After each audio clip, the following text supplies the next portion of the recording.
Bhagavate Vasudevaya. Om Namo Bhagavate Vasudevaya. Om Agyantimirandasya Jnananjana Shalakaya Chakshurunmilitam Yena Tasmai Shri Gurave Namaha.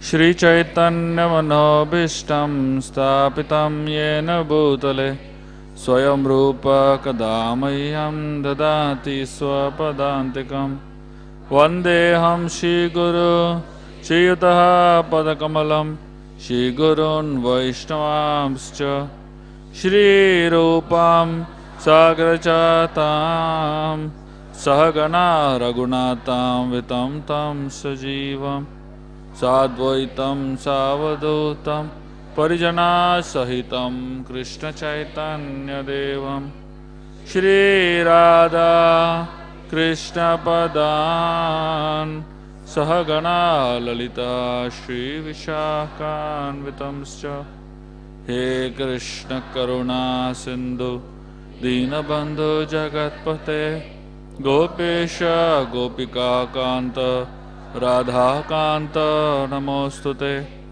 Tapta Kanchana Gaurangi Radhe Vrindavareshwari Rishabhanu Shute Devi Pranamami Hari Priye Vancha Kalpatarubhyascha Kripasindhubhyevacha Patitanam Pavanebhyo Vaishnavebhyo Namo Namaha. Jai Shri Krishna Chaitanya Prabhu Nityananda Shri Advaita Gadadhar Srivasadi Gaura Bhaktavrinda. Hare Krishna Krishna Krishna Hare Hare Hare Ramo Ramo Ramo Hare Hare. Hare Krishna. I'd like to welcome all of you all to the Laxmi Narayan festival. Once in a year, on such occasions, we actually highlight Lord Laxmi Narayan more than Radha Gopinath to one extent. Otherwise, Laxmi Narayan remains quite hidden in the inner section of Radha Gopinath temple. So it's interesting that we are celebrating a festival of Laxmi Narayan, which is a very prominent Shri Vaishnava deity, and we're also worshipping Laxmi Narayan a lot in the Shri Vaishnava style. But the style in which the Aarti happens is a Bengali style, and the place where Laxmi Narayan residing and the original people who are worshipping were Gujaratis. And everybody who worships them are all from all over India, all the pujaris from different sections of India. So I think this festival is like a national integration type of festival, in one sense. So as we are going to spend the next 45 minutes or so discussing about the pastimes of the Lord from the point of view of the mood of the Shri Vaishnava Sampradaya and also the mood of Laxmi Narayan worship, there are certain very important things that will come up which will help us in our spiritual lives, at whatever level that we are practicing, and hopefully some of these things will help you all in your journey.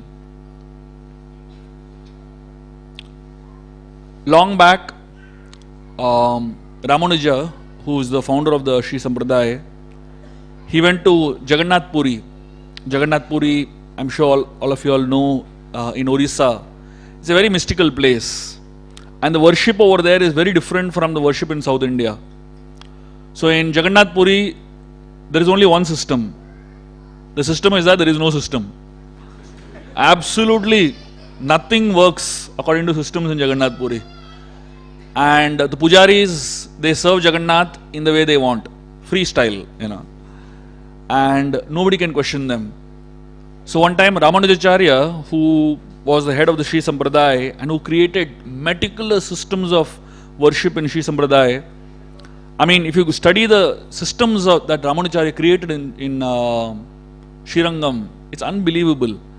He had almost 20 sets of people who were doing different services, according to the varna, according to the ashram, according to the nature of the people, different services were given. So he created a very meticulous system of worship.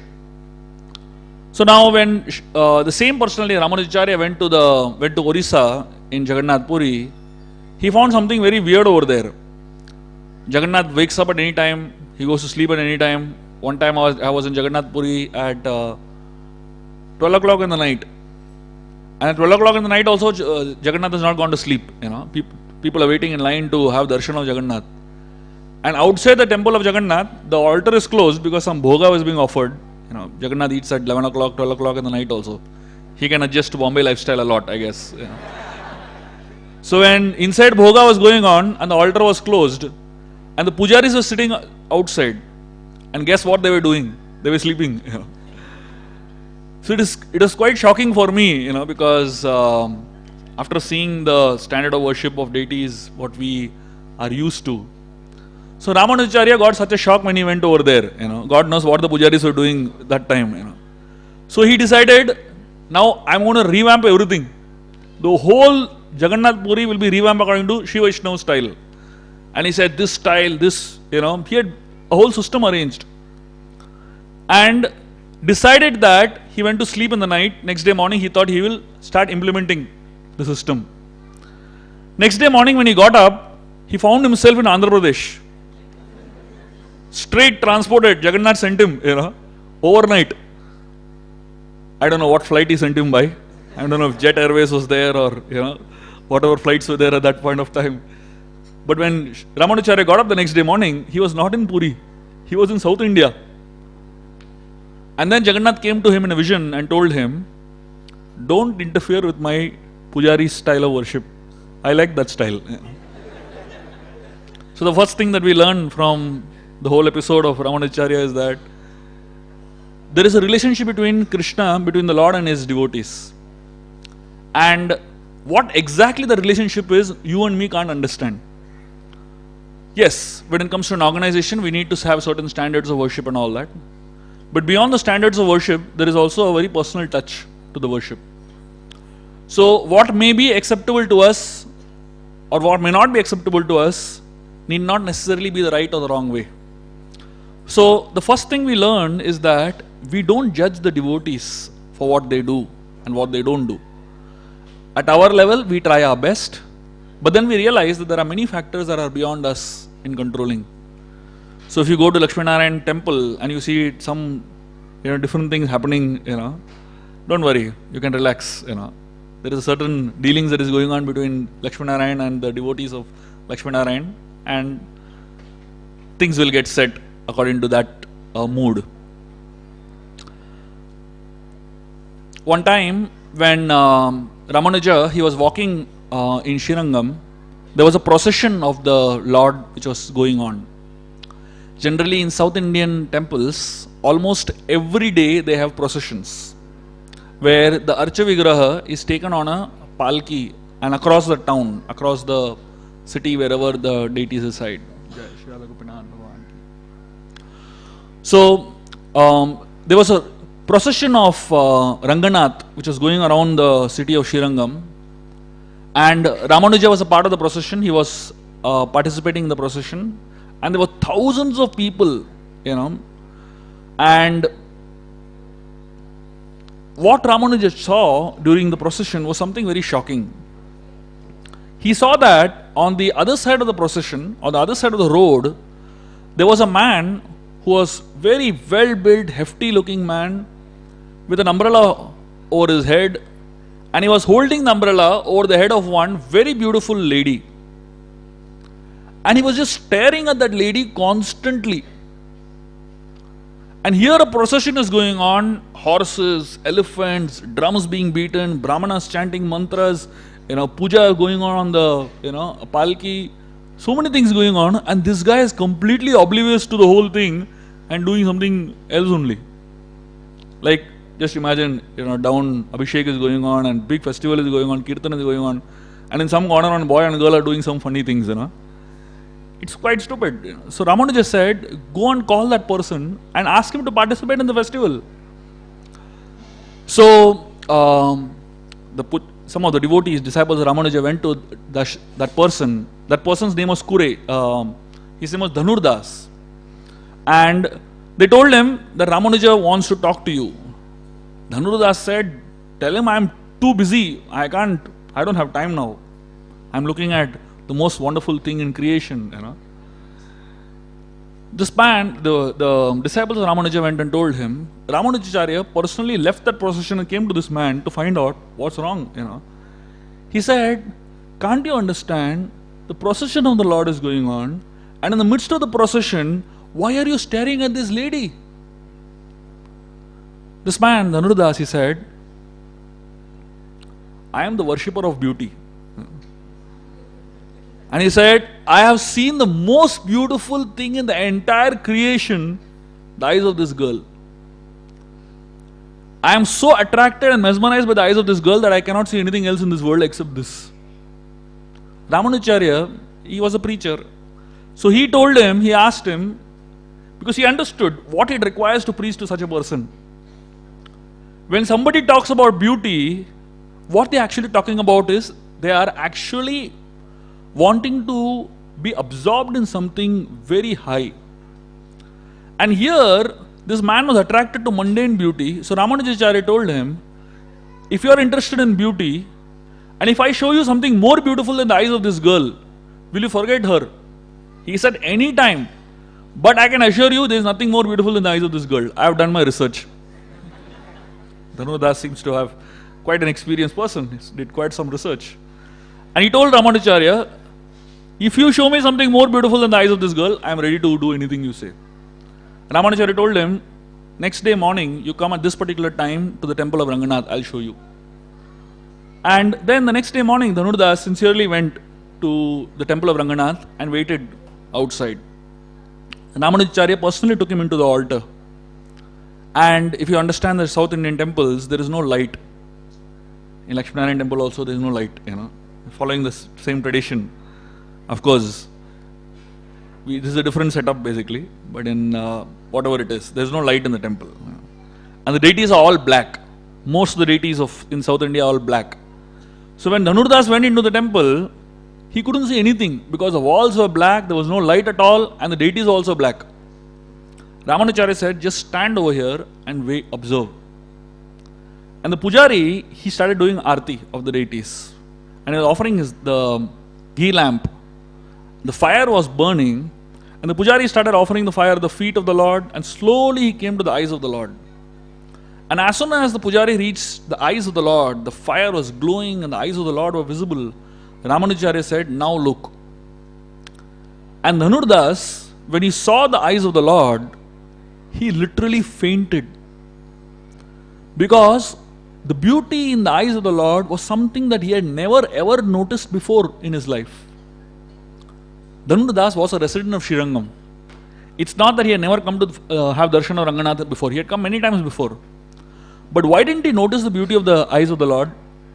Because to be able to appreciate divine beauty, you need the blessings of a spiritual master.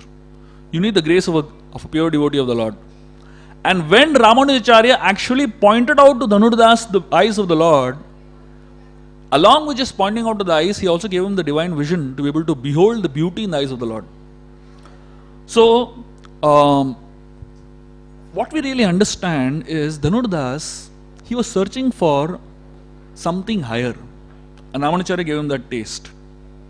And then eventually Ramanujacharya asks Dhanurdas to surrender his life and serve Lord Ranganath. Dhanurdas agrees, becomes a disciple of Ramanujacharya. And then Ramanujacharya actually gets him married to that same lady. And both of them, husband and wife, now they become really faithful servants of Ranganath and they start serving, they become disciples of Ramanujacharya. At a certain point, Dhanurdas, he becomes so close to Ramanuja that practically all the disciples of Ramanuja who are sannyasis, brahmacharis, who are exalted saints, they start envying Dhanurdas. To the extent that when Ramanujacharya would go to have a bath, he would walk with two people. Dhanurdas would be on one side and Dasharathi, who was an exalted Brahmana, very high class scholar, he would be on the other side. When Ramanujacharya would enter into the water to have a bath, he would hold Dasharathi's hand and he would enter and have a bath. And when he came out of the water, he would hold Dhanurdas's hand and come out. Dhanurdas was, in one sense, a low class person, not really educated, wrestler, powerful looking person. All the disciples of Ramanujacharya started thinking, what nonsense is this? How can our spiritual master do that? He is entering holding Brahmana's hand and is coming out holding Shudra's hand. So they wanted to find out what exactly is the mystery behind this. And Ramanujacharya realized what's going on in the mind of his disciples. At that point of time, he wanted to show the disciples that externals don't matter, the internal state of the heart matters. So what he did was, he told, the next day morning when the disciples woke up, he actually told them, I want you all to go to the house of Dhanurdas when he is not there and his wife only is there. And I want you all to go and steal jewels from Dhanurdas's wife, from her body. Now these disciples just didn't understand what their guru is saying. But they anyway wanted to follow the instructions of the guru, so they went. And when the wife of Dhanurdas, she came to know that Ramanujacharya's disciples have come and they are stealing her jewels, she didn't know how to react. She just lied quiet, still, without moving at all, so that they can take all the jewels. So she was lying on one side and they removed all the jewels from that side of the body. Now naturally the other side is difficult to reach. So she slowly turned around so that they can rob the jewels on the other side also. And as she turned around, they got scared and they ran away. And a little later, Dhanurdas came back and he saw his wife having only jewels on half side of her body. He said, what's wrong with you? And then she explained the whole story. And Dhanurdas said, if our spiritual master's disciples are robbing jewels from your body, must be there is definitely a dire need in the ashram, lack of funds basically.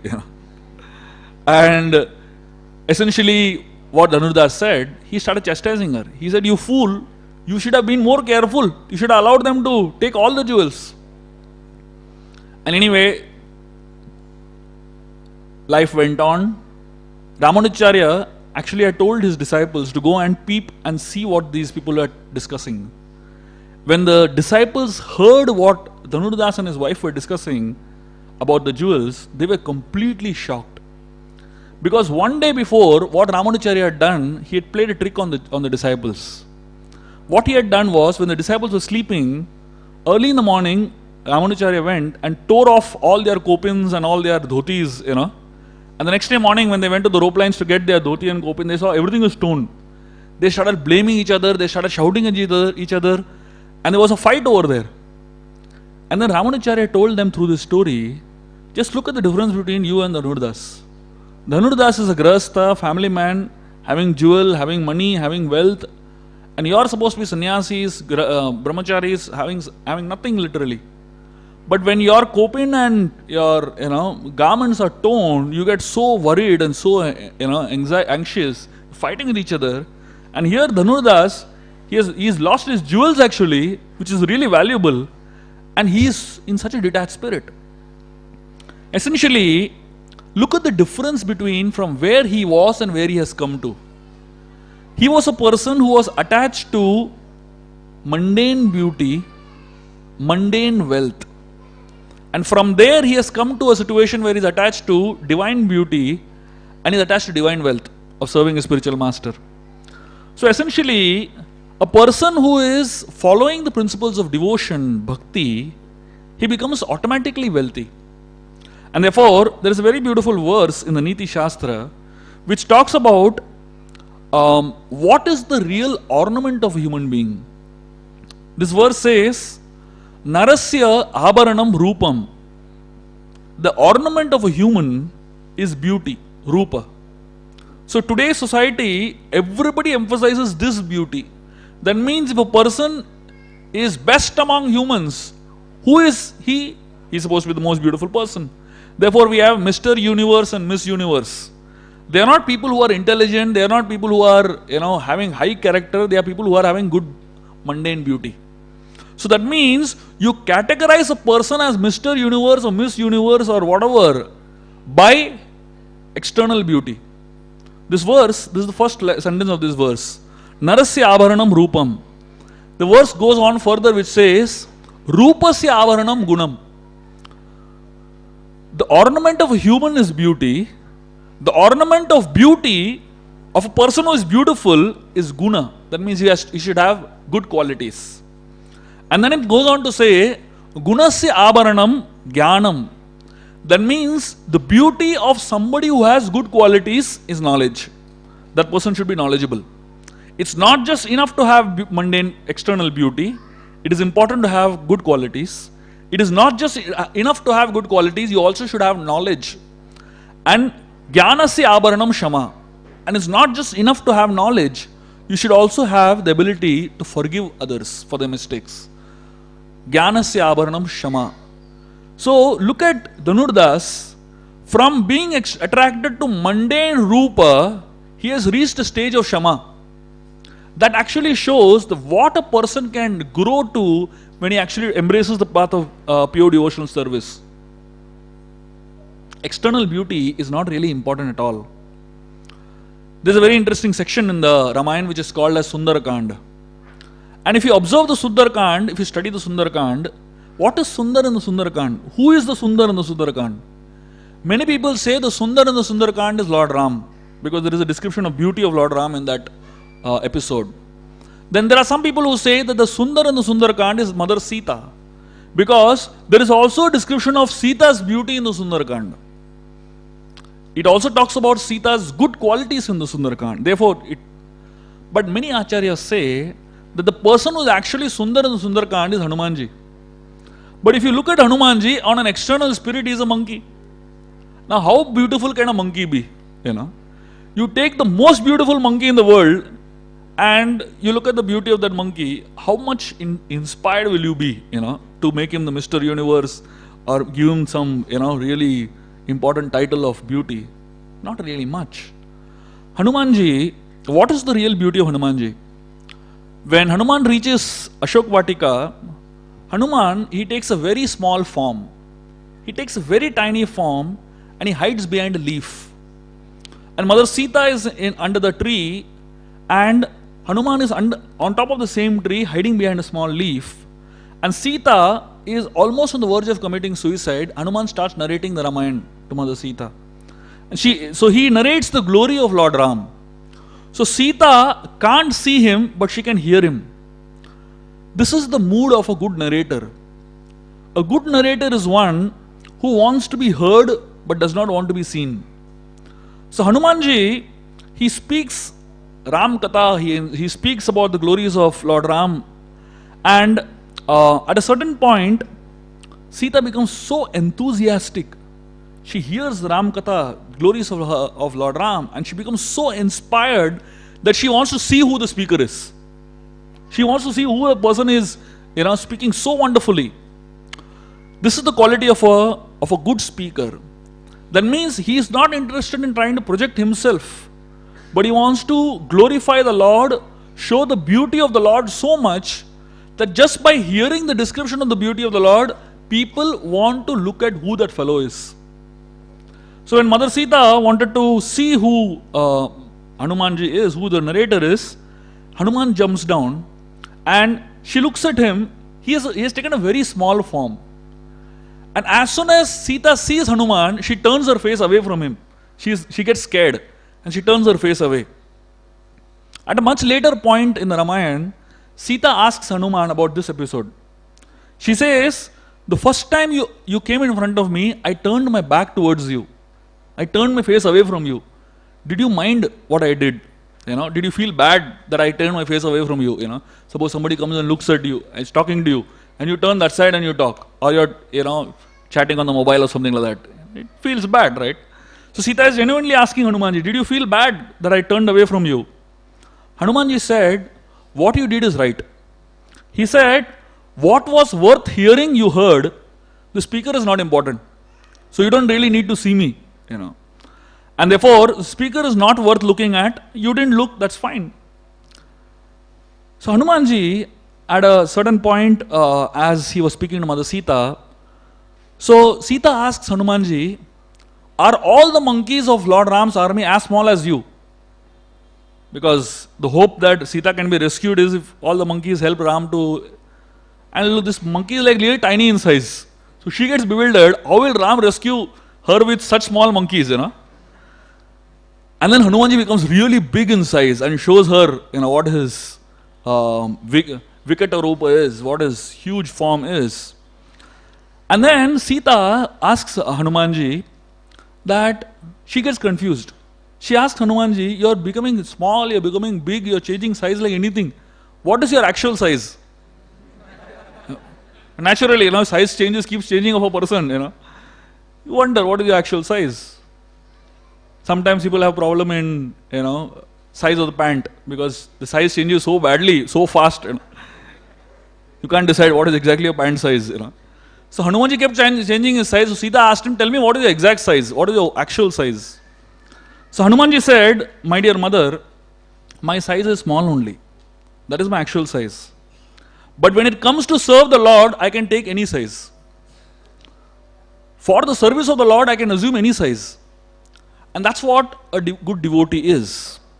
A good devotee is somebody who doesn't have pride in his actions, but he has pride in using his actions for the right purpose.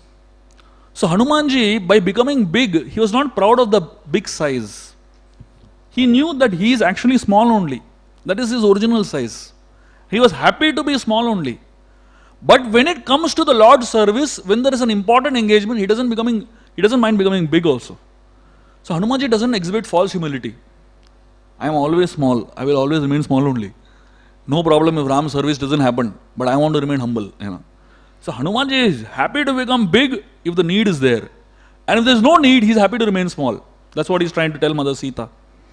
So here in the Sundarakand, when we talk about what is Sundar in the Sundarakand, the Sundar in the Sundarakand is this quality of Hanumanji, where in spite of being such a powerful person, he still remains humble. He still remains hidden.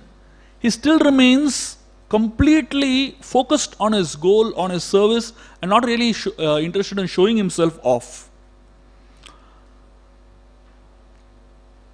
One time, there was a devotee named Parashar Bhatta. Parashar Bhatta is a disciple of Ramanujacharya. And he was living in Srirangam. And he asked, who is a Vaishnav? He went and asked Ramanujacharya. So Ramanujacharya told him, you go to Tirupati and there you meet a devotee whose name is Anantacharya, and ask him this question, he'll give you the answer. So, Parashar Bhatt went all the way to, the other way. One man came to Parashar Bhatt and asked him this question, who is a Vaishnava? And Parashar Bhatt told this man, go to Anantacharya in Tirupati and he'll give you the answer. So this man went all the way to Tirupati. Now from Srirangam to Tirupati is a huge distance. And he went walking that time. So it's practically a few months walk, literally. And he reached Tirupati. And after he reached Tirupati, he got an opportunity to meet Anantacharya. And he asked Anantacharya this question. My dear Anantacharya, please tell me, who is a Vaishnava? Anantacharya told him, I will tell you in some time. There is feast going on. After the feast, I will tell you. So there were many thousands of people waiting for the feast. So this man went and sat in the line for prasad. Naturally, the prasad line is there, you want to be first, you know. So he went and sat in the first pangat. You know. And when he sat over there, Anantacharya saw him, he said, get up, you sit next, you serve now. And he went and did serving. The second, second pangat he went and sat down. Anantacharya saw him, he said, you get up now, you sit in the third one. And like that, every time he would sit, he would make him get up and he would do service, constantly. In our temple, there is a policy that anytime serving team is there, they are fed first only. Otherwise, serving team is in tension, prasad milega ki nahi baad mein. So here, Anantacharya did exactly opposite. He kept on delaying him. First row, second row, third, fourth, fifth. And then finally, when everybody was over, Anantacharya said, okay, you can take prasad. So this went on for 6 months. 6 months, every day he would come to Anantacharya to ask this question. And every day he would tell him, we'll speak after the prasad. And every day he would make him do this only. Completely ill-treated him, totally. After 6 months, after doing this, Anantacharya one day he called this fellow and said, you had a question. What question did you have? Can you imagine, if somebody is enthusiastic to ask a question and he's holding the mic in his hand, and you tell him, after prasad, I'll answer a question. It's a frustrating thing. And here, not one day, 6 months passed like this. After 6 months, Anantacharya asked, what is the question? And this person said, I want to know, who is a Vaishnava?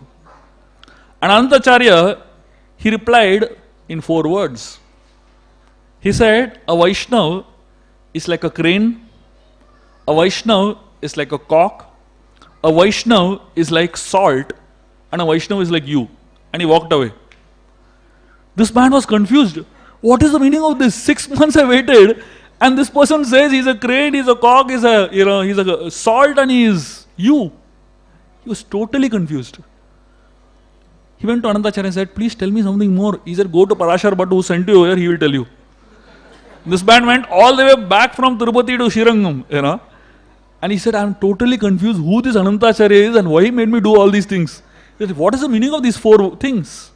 And then Parashar Bhatt said, this is the meaning of a true Vaishnava. And through this story, Ramanujacharya, the Sri Sampradaya, is teaching us what it means to be a devotee. It is teaching us what is the expectation of somebody who is a good devotee. It is teaching us what we are aspiring to become. Many times when we come into the process of Krishna consciousness, ISKCON has almost become like a factory, When the first day you come in and you hear one lecture, you are inspired, and then somebody gives you a mala, and then it goes on and on and on, and suddenly you are a 16-pounder devotee wearing kanti mala, and suddenly you get initiated also. But in the process of all this whole factory cycle, we forget to understand what is the product that is expected out. What is the product that is expected as an outcome of practicing the process of bhakti yoga. And these are the 4 things that is expected from somebody who is a Vaishnava. The first thing Parashar Bhatt says is that a Vaishnava is like a crane. What is the qualification of a crane? The crane has many qualifications. The first qualification of a crane is that it is white. Fully white. That means a Vaishnava is pure, like a Paramhamsa, completely clean. And the crane, it stands on one leg. And it is constantly meditating. Its eyes are closed and it's standing on one leg. It almost seems to be like a sage, standing on one leg, meditating like anything. But what is it meditating on? The crane is meditating on the fishes that are passing below, passing by its leg, And the crane doesn't move at all when the small fishes pass. He just allows the small fishes to go on and on and on. The crane waits for a really big fish to pass. And the moment the crane sees a big fish passing, immediately zoop, the crane goes down and picks up the big fish. Essentially, Parashar Bhatt says that a Vaishnava is like a crane because he ignores all the small fishes. He ignores all the small mundane people of this world. He doesn't bother about them at all. He doesn't associate with them at all. He doesn't focus on them at all. He is waiting for the big fish to come. What is the big fish? Big fish is a great devotee of the Lord. The moment a crane sees a big fish has come, the moment a Vaishnava sees that a great devotee has come, he drops everything else, zoop, he's there, sitting in the temple hall, hearing Hari Katha. That means the moment he sees there is an opportunity which is big for me to hear, absorb myself in the holy names, absorb myself in Krishna Katha, he is like a crane, completely focused, waiting for the SMS to come to inform us of the next Katha, next speaker, next seminar, next, opportunity whenever we have festivals. Why do we have these festivals? Laxmi Narayan festival, Radha Gopinath's appearance day, Sunday feast. Why do we have all these festivals? Every day Bhagavatam class. These festivals are all big fishes. And all of us are like cranes, Fortunately for us in ISKCON, Prabhupada has created ISKCON in such a way that every day there can be a big fish passing, But many times there are so many big fishes passing that we forget to catch even one of them. Our life is too busy, We are focusing on all the small fishes and we just completely forget the big fishes. And therefore, Parashar Bhatt says that a Vaishnava is like a crane. The Vaishnava is like a hen or a cock. What does a hen do? How does a hen behave? Essentially, a hen or a cock, you may leave it in a garbage bin. You may be in the most dirty area, atmosphere. What does the hen do? It pecks on the ground and picks up only the grains. Picks up the grains, keeps it in its mouth, eats some, and feeds its younger ones grains. That is the quality of a hen. So essentially, what it means is that a Vaishnava is a person who, from the worst situation of life, can learn some jewel-like lessons, can learn some really special understanding about life. From the most bad circumstance, a Vaishnava is somebody who is known as Saragrahi. Saragrahi means a Vaishnava, he focuses on the essence. He doesn't bother about the hundreds of garbage that is there. He focuses on the essence. And what he does is that he not only grabs the essence and relishes it himself, he also shares it with people who are depending on him.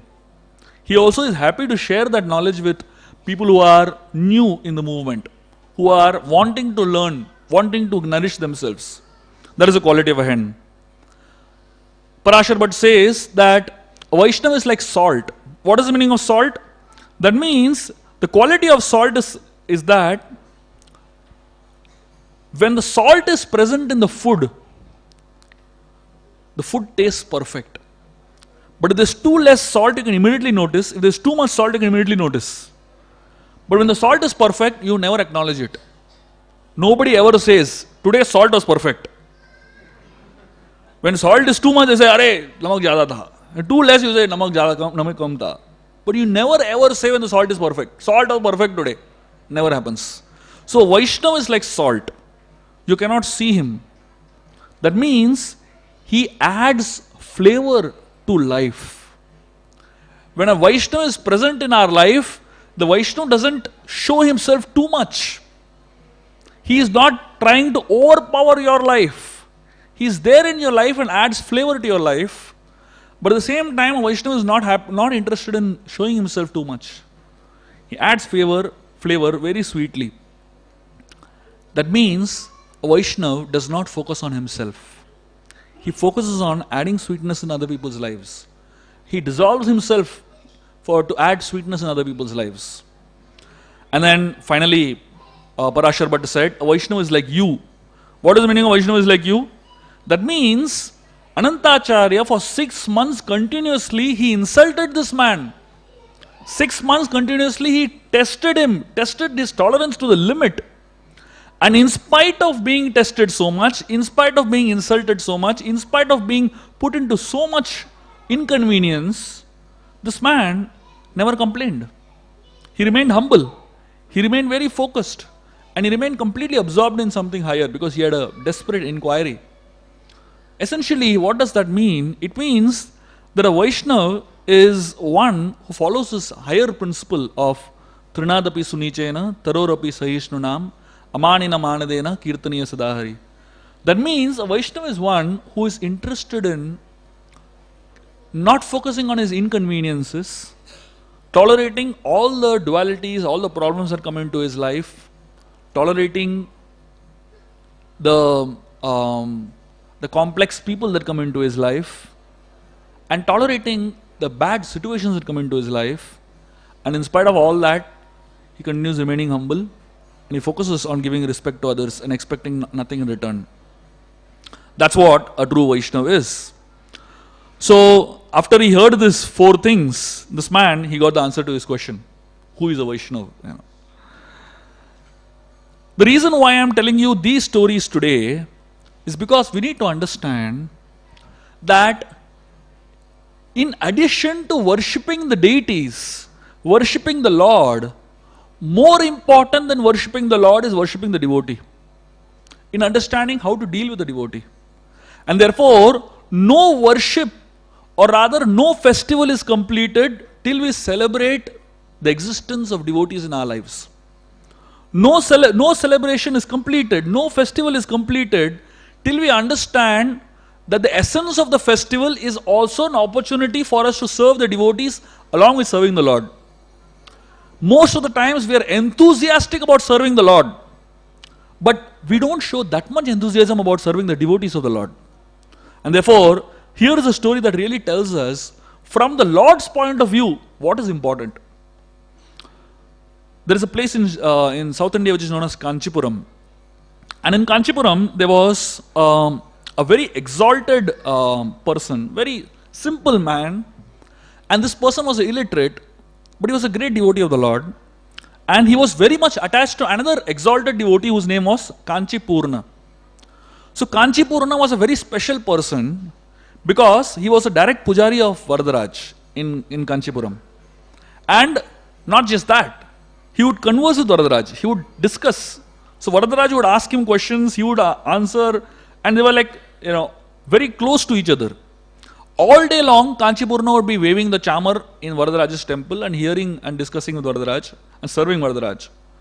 So one fine day, this simple man, he came to Kanchipurna and asked him a question. He told him, "My dear Kanchipurna, I have a desire. You talk to the Lord regularly. Please ask the Lord one thing. Ask the Lord that, is it possible for me to go to Vaikunta ever in my life? Is it ever possible that I reach Vaikunta?" So Kanchipurna, he said, "Don't worry, I'll ask Varadaraj." And Kanchipurna was, serving Varadaraj. So Varadaraj saw him and he said, "It looks like you have a question today. Please ask me what's in your mind." And Kanchipurna asked. He said, "My question is that, my dear Lord, this particular devotee who is so much having devotion towards you, he wants to know whether he will ever go back to the spiritual world, to the Vaikunta planets." And immediately the Lord said, "Of course, definitely he will go back. He is such an exalted personality. He will surely go back. And not just that, he is connected to you. Because he is connected to you, he is definitely going to the spiritual world." Kanchipurna became a little ashamed, but he went and told this man that you will definitely go back to the spiritual world. Of course, he didn't say because you're connected to me, therefore you're very fortunate person, He just said that you will go back to the spiritual world because the Lord is very happy with your devotional service. And then the next day, he was doing chamar, he was worshipping the Lord, serving the Lord. He suddenly had a doubt.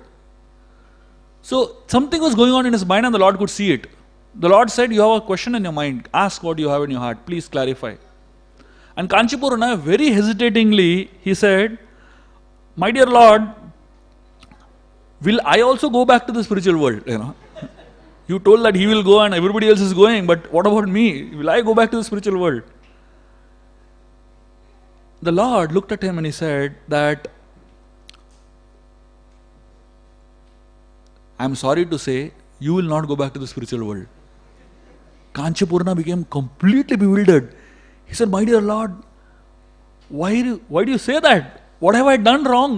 Please tell me what I need to do so that I can qualify to go back to the spiritual world."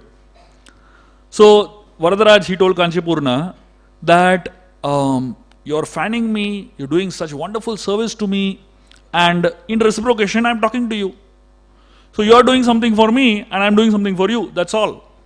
And he said, "But as far as coming to the spiritual world is concerned, you can't come. The reason you can't come to the spiritual world is because just serving me is not enough. You all day serve me, but you have done no service to any devotee till now. And therefore, because you have not done any service to any devotee till now, you will never come back to the spiritual world." Kanchipurna dropped the chamar, ran away from the temple, Till now he was serving the Lord personally, thinking that just by serving the Lord he is going back to the spiritual world. And today he gets a new news, that not serving the Lord is just not enough. Serving the devotee is next step. When we come to the process of bhakti yoga, when we come to the process of spiritual life, Krishna consciousness, we are told that Krishna is our Lord, Krishna is our Master, Krishna is everything to us. We're supposed to give our life to Him, we're supposed to serve Him, we're supposed to chant His holy names, we're supposed to worship Him, and 24 hours be conscious of Krishna. But as we spend the number of years in the Krishna consciousness, we have to learn the higher lesson. The higher lesson is that it is not just enough to serve the Lord. More important than serving the Lord for us to go back to the spiritual world is to serve the Vaishnava, serve a devotee also. When Kanchipurna dropped his chamar and he was running, Varada asked him, "Hey, where are you going? You're not doing chamar to me." Kanchipurna, he said, "I'm sorry, I'm going. I need to serve the devotees." And he ran towards a very exalted Vaishnava whose name was Mahapurna. And he served him for 1 year. After serving him for 1 year, menially, he came back to Kanchipuram. And then he picked up the chamar and he asked the Lord, "What do you think?" And naturally, the Lord was very pleased with his attitude. Essentially, from the story, we realize a very important principle in spiritual life. Festivals are important because they give us an opportunity to come together so that we can serve the Lord, glorify the Lord, and be attracted to the divine beauty. Spend our time as much as possible with the big fish.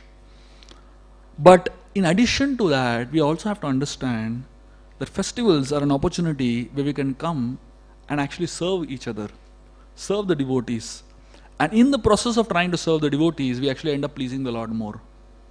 Many times, unfortunately, what happens is that we feel we have a direct connection with the Lord and we don't need anything to do and give and take with devotees. And therefore, spiritual life becomes very, very miserable when we allow the lower tendencies to come between us and the devotees of the Lord. I'll end with one story.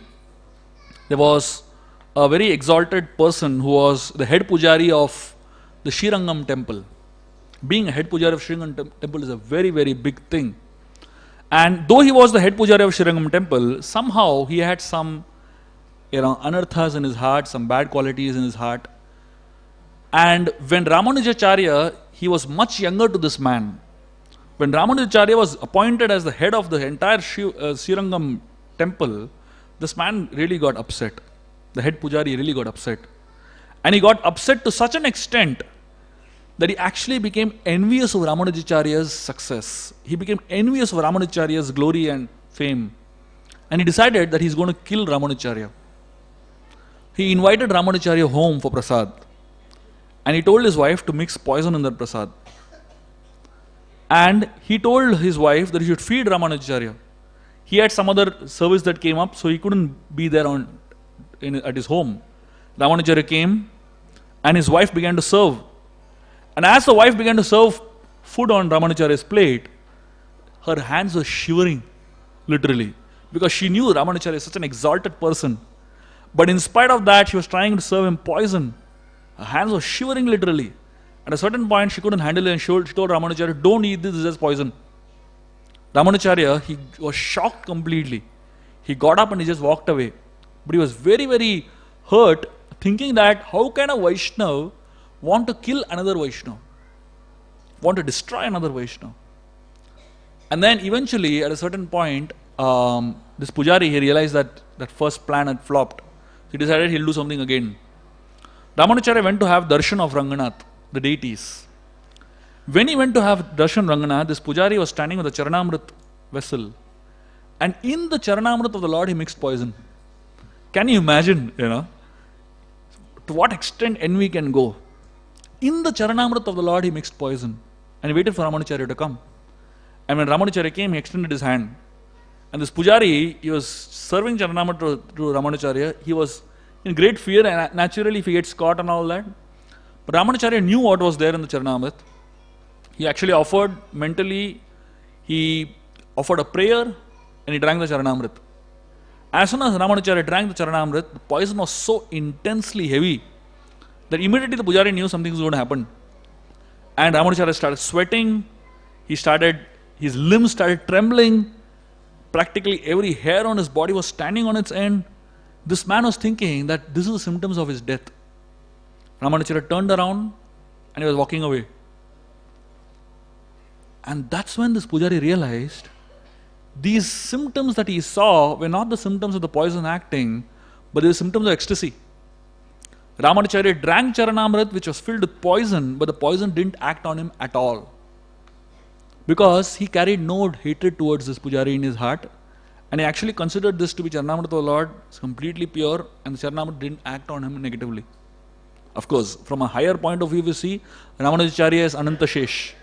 Anantashesh in the spiritual world. Now, what can one poison affect? The snake which is like, Anantashesh. And when this pujari, he saw this happening to Ramanujacharya, he fell at Ramanujacharya's feet. He started hitting his head on the floor, thinking that he has done such an offense towards such a pure devotee of the Lord. And actually eventually became a disciple of Ramanujacharya. In a sense, this story teaches us a very important principle that we need to remember. Temple is there, festivals are there, opportunities to serve the deities are there. But many times, when we don't understand and we forget this fact that between us and the deities is a devotee. The connection between us and Krishna is through the medium of devotees. And if you don't understand that and you forget that, and we become envious of the devotees, no matter how many festivals we attend, no matter how many glasses of Charanamrit you drink, bottles of Charanamrit you drink, no matter how much prasad we eat, and no matter how much chanting we do, if we become envious of the devotees of the Lord, there is no hope for us.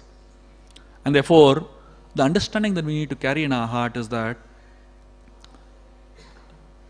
worship of the Lord is incomplete without worship of the devotees. And the greatest opportunity for us is that the devotees come actually and give us the ability to see the Lord. And therefore, the example is given of a telescope. For us to see Krishna, Krishna is very far away. He may be standing on the altar close to us, and we may be able to capture him on a camera. But actually, from our vision, Krishna is very far away. To be able to see Krishna who is so far away, what we need essentially is that we need divine vision. And for that, we need a telescope. And in a telescope, there are two glasses. One is in the end and one is in the beginning. But for us to be able to see a far off object, we need many lenses in between. It is explained, the more number of lenses in between the first two glasses, the more further we can see actually. And therefore, the lenses represent devotees of the Lord. So for us to be able to see Krishna properly, many times we think that we don't need anybody in between. Me and Krishna, that's it. Actually, that's not how it is. We need many lenses in between. In fact, just one lens is not enough. It's not just one, me, Guru and Krishna. We need many lenses in between. And the more lenses we have in between, the more clear is our vision of Krishna, the more clear we can see the Lord. Fortunately for us in Radha Gopinath temple, we have such amazing devotees and we have such illustrious devotees who keep coming here. And they act as lenses that help us see Krishna in a much better way. Laxmi Narayan festival is actually an opportunity for us to be able to thank all these Vaishnavas for coming into our life and acting as lenses to be able to see Krishna, see Laxmi Narayan and perceive the festival in a much better way. Thank you very much. Hare Krishna.